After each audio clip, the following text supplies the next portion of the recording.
क्या आप जानते हैं, मनुष्य को चेतना इसलिए नहीं मिली थी कि वह सिर्फ अपने फायदे और अपनी सुरक्षा की गणना करे। मनुष्य को तो चेतना इसलिए मिली थी जिससे वह अपने भीतर उठते दर्द को समझ सके और दूसरों के दर्द को भी समझ सके।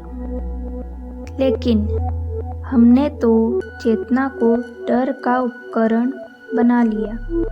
हमें हमेशा डर लगा रहता है कि कहीं मैं पीछे न रह जाऊं, कहीं मेरा नुकसान न हो जाए, और इसी कारण हम शांत नहीं रह पाते, बस ओवर थिंकिंग करते रहते हैं, जिससे नकारात्मक विचारों से हम लड़ते रहते हैं।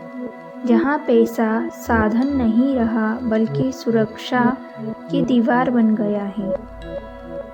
शायद इसलिए भगवान ने पीड़ा बनाई, क्योंकि बिना किसी दर्द या पीड़ा के हम एक रोबोट की तरह होते, जिसे किसी के दुख दर्द का एहसास नहीं होता। इसलिए हम संवेदनशील होते हैं।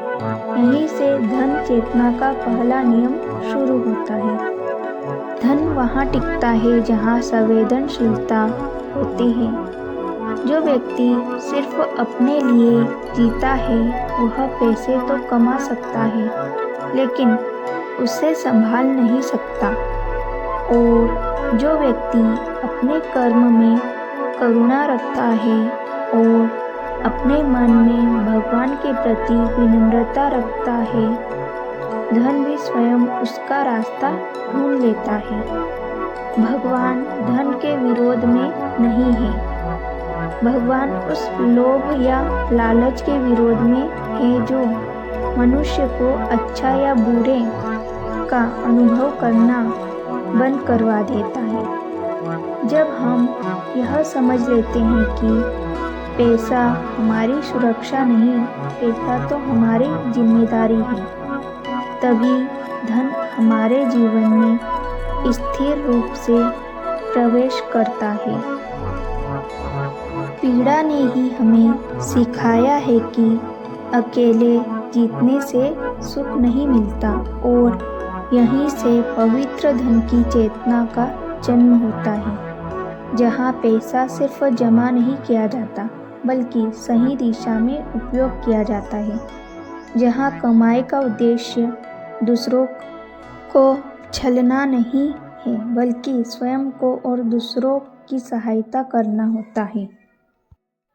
इसलिए धन को भगवान का आशीर्वाद मानकर हमेशा याद रखना।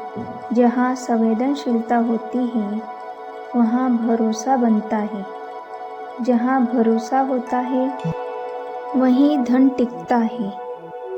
याद रखना, भगवान कभी धन को नहीं रोकते, हम स्वयं अपने डर, लोभ और असंतुलन से रोक लेते हैं। अगर आज आप किसी दुख दर्द से गुजर रहे हैं तो यह सजा नहीं है, यह संकेत है कि भगवान आपकी चेतना को अगले स्तर पर ले जाना चाहते हैं। और जब चेतना ऊंची होती है तो धन को नीचे रहना नहीं आता, वह आपके पास अधिक मात्रा में आने लगता है। वीडियो को लाइक, शेयर और चैनल को सब्सक्राइब जरूर करें और कमेंट में जय श्री कृष्ण जरूर लिखें। धन्यवाद।